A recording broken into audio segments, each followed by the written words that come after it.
Agora a gente fala do aeroporto do Galeão, no Rio de Janeiro. Isso porque o Tribunal de Contas da União aprovou hoje a repactuação do contrato do terminal. E o caso foi relatado pelo ministro Augusto Nardes. Esse assunto para nosso diretor de jornalismo em Brasília, Daniel Hittner. Hittner está aqui comigo já. Muito boa tarde ou boa noite. Explica para a gente, portanto, esse caso, Hittner. Oi, Irajá, boa noite a você, boa noite a todos. A gente já trouxe aqui no CNN Money, na verdade, na semana passada, as premissas, a gente teve acesso ao relatório final do grupo que foi montado pelo TCU, da comissão, para fazer essa proposta de repactuação contratual do Aeroporto Internacional do Galeão. Na semana passada, a votação no plenário do TCU acabou sendo adiada.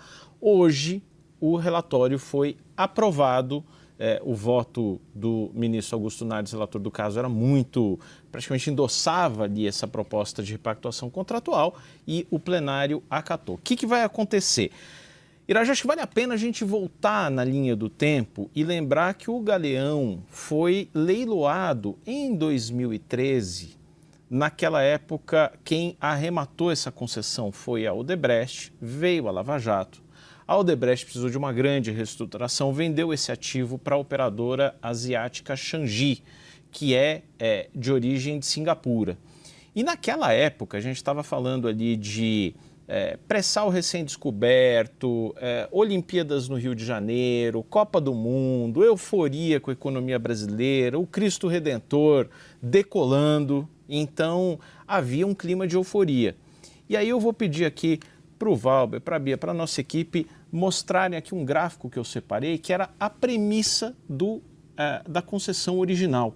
A gente observa ali, naquela linha de cima, pontilhada em amarelo, qual que era a previsão nos estudos que embasaram o leilão do Galeão de movimentação anual de passageiros no aeroporto. Desde 2014, que começa em 22 milhões de passageiros por ano, mas observe bem em 2024 como que se imaginava que o Galeão ia estar com o crescimento da economia brasileira.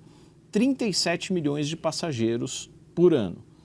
E aí observe na linha embaixo, em azul, o que de fato aconteceu, principalmente ali aquele tombo em 2015, 2016 com a recessão econômica e depois com a pandemia a partir de 2020. A gente está com 14 milhões e meio de passageiros por ano. Isso é praticamente um terço do que se esperava no início da concessão.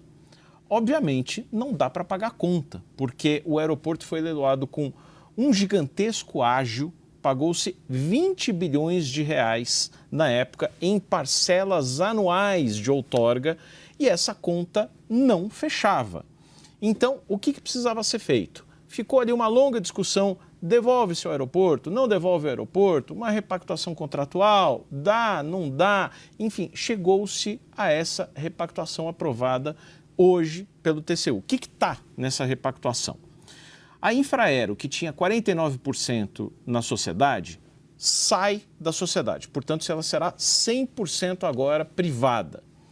A terceira pista do Galeão, que iria ser construída com 3 mil metros de extensão, sai da obrigação contratual, não vai haver mais esse investimento. Outros investimentos em ampliação da infraestrutura aeroportuária não vão mais acontecer, ele vira um contrato basicamente de operação e manutenção. E essa outorga anual, que era até 2039 em prestações anuais esse pagamento de 20 bilhões de reais, ela diminui na prática. Ela passa a ser uma única parcela a partir de agora, de 932 milhões de reais, mais 20% do faturamento anual do aeroporto. Essa passa a ser a conta que a concessionária tem que pagar. Como é uma conta variável, 20% da receita bruta do aeroporto, se o aeroporto fatura menos, também paga menos. Essa é a repactuação aprovada, tem o aval da concessionária, tem o aval do Ministério de Portos e Aeroportos, da ANAC, faltava a bênção do TCU. Para onde vamos agora? Bom, essa repactuação foi feita. Para ninguém dizer, olha, isso aqui está mamão com açúcar para a Changi repactuar e, portanto, ela vai trocar ali muito bem uma baita fatura por uma fatura menor, como eu te disse, agora 932 milhões de reais. Para ninguém dizer isso, qual que é a solução que foi feita? Um leilão simplificado. Esse projeto, o Galeão, esse novo contrato vai a leilão. Se alguém der um lance maior do que os 932 milhões, e aí está aberto para todo mundo, inclusive para a Changi rebater, se alguém quiser muito o Galeão, porque achar que é um ótimo negócio e oferecer mais do que os 932 milhões de reais, leva. Mas leva, como eu disse, numa nova condição, num novo contrato que continua valendo até 2039, não foi prorrogado, mas com cláusulas bem mais suaves do que as cláusulas vigentes anteriormente. Então é a forma que se tem de esse projeto caber no bolso de um concessionário. É isso que foi decidido hoje pelo TCU e parece ser o começo de uma solução para valer para essa história que se arrasta há mais de 10 anos, Irajá. O patrão ficou maluco, Rittner? É isso? Um descontaço desse de 19 por menos de R$1 bilhão agora? Isso explica também, né, Rittner, aquela iniciativa do prefeito do Rio, Eduardo Paes, de tentar limitar ali os voos saindo do Santos Dumont, né, exatamente para recuperar o Galeão. Esse gráfico que você trouxe é realmente impressionante em torno das expectativas do número de passageiros para o que de fato aconteceu. Tem uma restrição ali ao Santos Dumont vigente até 2028, 2029, porque, em tese, o Santos Dumont comporta mais passageiros do que ele movimenta atualmente, ou seja, mais voos poderiam estar indo e partindo do Santos Dumont.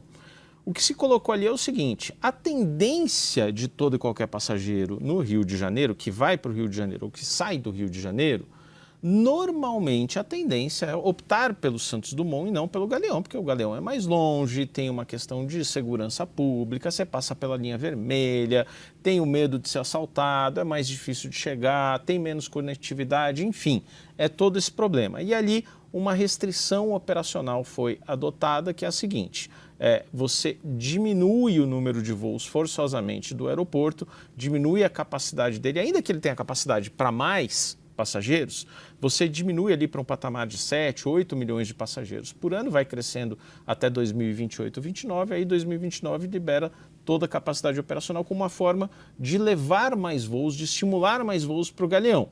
Porque alguns voos vão ter que sair necessariamente do Galeão. Os voos internacionais, por exemplo, vão ter que sair do Galeão. Mas a tendência de um passageiro que embarca em Recife, em Porto Alegre, em Cuiabá e vai para o Rio de Janeiro, se ele puder, ele tende a preferir o Santos Dumont e não o Galeão. Por isso é uma forma de estimular o desvio, digamos, desse passageiro para o Galeão e com isso também viabilizar a concessão. É praticamente, Irajá, uma nova concessão que sai dessa repactuação.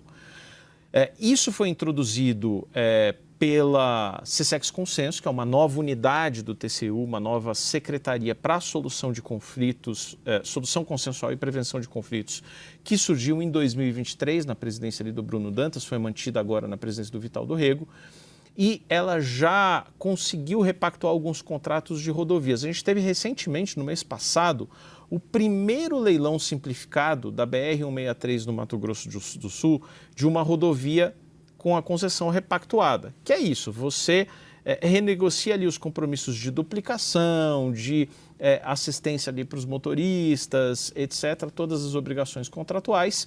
E aí, como o contrato fica melhor do que os termos originais, para ninguém dizer, olha, a concessionária está pegando ali uma mão com açúcar, né? Poxa, aí é injusto, porque alguém deixou de participar do leilão lá atrás com a premissa de que as exigências estavam muito duras. Se você diminui as exigências, nada mais justo do que você abrir o processo de concorrência para que os outros, se acharem que o contrato agora está arrumado e que 932 milhões de reais, no caso do Galeão, é uma pichincha, olha, ela tem a oportunidade de entrar, fazer um bid, um lance maior, mais competitivo. A Changi, que já está, tem o direito de rebater, mas você diminui, no fundo, aquilo que a gente chama de risco moral da repactuação. É isso que vai acontecer. Primeira vez aconteceu nas rodovias agora no mês passado, na BR-163 Mato Grosso do Sul, uma concessão da antiga CCR, agora Motiva, e pela primeira vez teremos essa repactuação no setor portuário, há que se acompanhar com muita atenção, porque tem outros casos também. Viracopos ali é um outro problema que está no TCU. Agora vamos para a caducidade da concessão, porque a ANAC perdeu o prazo, mas são repactuações que a gente tem que acompanhar com muita atenção.